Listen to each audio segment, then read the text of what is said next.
ఇక్కడ మనం ఈ రోజు మాట్లాడుకోబోయే టాపిక్ వుడ్ హ్యావ్ బీన్. ఇది అర్థం కావాలంటే చాలా సింపుల్ మేనర్ లో నేను మీకు తీసుకొస్తాను. He was a great player. He was a great player అంటే ఏంటి? అతను ఒకప్పుడు గొప్ప ఆటగాడు. వాజ్ ఉపయోగించాను కాబట్టి గతంలో. He was a great player అంటే అతను ఒకప్పుడు గొప్ప ఆటగాడు. Okay, well he is a great player. He is a great player. ఇక్కడ ఏంటి? ఈజ్ వచ్చింది కాబట్టి ప్రస్తుతం అంటే అతను ఇప్పుడు ఒక గొప్ప ఆటగాడు. ఓకే, ఇవి రెండు మనకు తెలుసు. ఇక్కడ అప్పటి నుండి ఇప్పటిదాకా అంటే హ్యాస్ బీన్. గతంలో నుండి ఇప్పటి వరకు కూడా అతను గొప్ప ఆటగాడిగానే ఉన్నాడు లేదా అతను గొప్ప ఆటగాడు అని చెప్పడానికి. అప్పుడు ఏంటి? He has been a great player. He has been a great player అంటే అతను అప్పటి నుంచి ఇప్పటి వరకు, గతంలో నుంచి ఇప్పటి వరకు కూడా గొప్ప ప్లేయర్ గానే ఉన్నాడు, గొప్ప ప్లేయరే అని చెప్పడానికి. అయితే ఒకవేళ if the Indian cricket team had selected him for the national team, అతను ఒక గొప్ప ఆటగాడిగా ఉండి ఉండేవాడు అని చెప్పడానికి అప్పుడు ఏం చేస్తున్నాను అంటే he would have been a great player. అర్థం చేసుకోండి. ఇక్కడ ఏంటి అంటే మళ్ళీ ఒకసారి రివైండ్ చేస్తా. అతను గొప్ప ఆటగాడిగా ఉండి ఉండేటోడు కానీ లేడు. ఏం జరిగింది? Well the team had not selected him. Okay, ఏదైతే ఉందో బీసీసీఐ కావచ్చు ఎవరైనా, దే హ్యాడెంట్ సెలెక్టెడ్ హిమ్.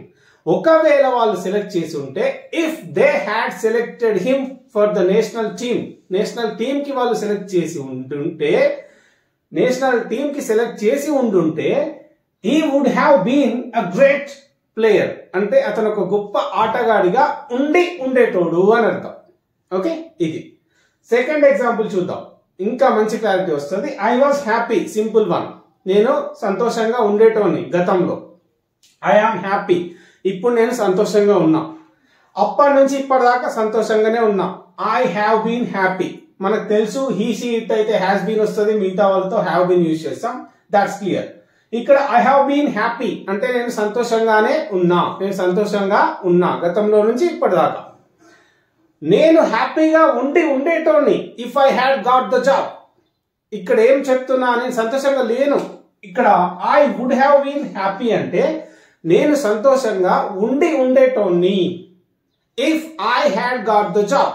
నాకు ఆ జాబ్ వచ్చి ఉండుంటే నేను సంతోషంగా ఉండి ఉండేటోని అని చెప్పడానికి I would have been happy అని చెప్తున్నా. ఓకే, ఇంకా థర్డ్ సెంటెన్స్ కి వెళ్దాం, ట్రై చేద్దాం ఇంకా స్ట్రాంగ్ గా అర్థం చేసుకోవడానికి. వి వర్ ఎ డెవలపింగ్ కంట్రీ అంటే మనం అభివృద్ధి చెందుతున్న దేశంగా ఉండేటోళ్ళం గతంలో. We are a developing country, ఇప్పుడు కూడా మనం అభివృద్ధి చెందుతున్న దేశం. ఇప్పుడు we are a developing country now, ఇప్పుడు మనం అభివృద్ధి చెందుతున్న దేశం. అప్పటి నుంచి ఇప్పటిదాకా ఇంకా అభివృద్ధి చెందుతున్న దేశంగానే ఉన్నాం అని చెప్పాలంటే గతంలో నుంచి ఇప్పటి వరకు కూడా అని చెప్తున్నాం కాబట్టి we have been a developing country అంటే అప్పటి నుండి ఇప్పటిదాకా ఇంకా అభివృద్ధి చెందుతున్న దేశంగానే ఉన్నాం అని చెప్పడానికి we have been a developing country. అయితే we would have been a developed country, మనం అభివృద్ధి చెందిన దేశంగా ఉండి ఉండేవాళ్ళం కానీ లేం.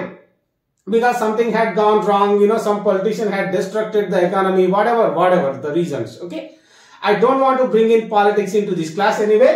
We would have been a developed country అంటే మనం అభివృద్ధి చెందిన దేశంగా ఉండి ఉండేటోళ్ళం if everything had gone correctly, ప్రతి ఒక్కటి మంచిగా జరిగి ఉంటే. బట్ మనం ఇప్పుడు ఏంటి? We are not a developed country. మనం ఇప్పుడు డెవలప్డ్ కంట్రీ కాదు, we are still a developing country. Okay, ఈ విధంగా. ఇకపోతే లాస్ట్ ఎగ్జాంపుల్ చూద్దాం. Agriculture was in crisis.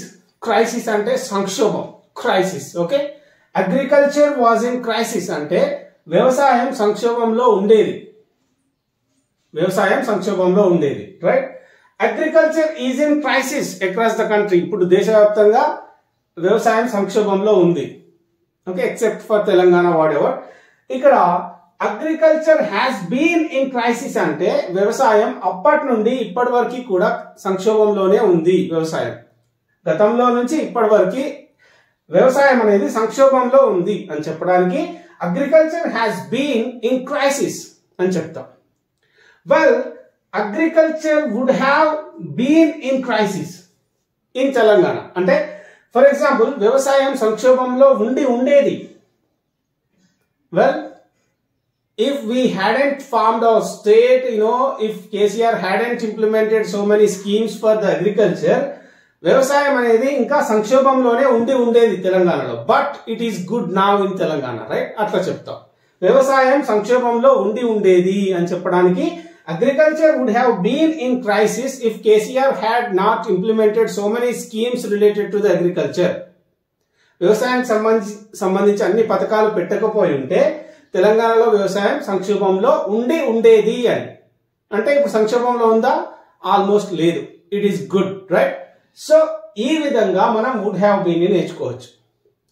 మీకు క్లాస్ చాలా ఈజీగా అర్థమైందని అనుకుంటున్నా. ఒకవేళ అర్థం కాకపోతే put your doubts in the comment section so that I will try to clear everything. That's it for today. Let's meet tomorrow. Bye for now. Don't forget to hit the subscribe and click the bell icon. App kuda vastundi. Get ready for the app, right? Bye.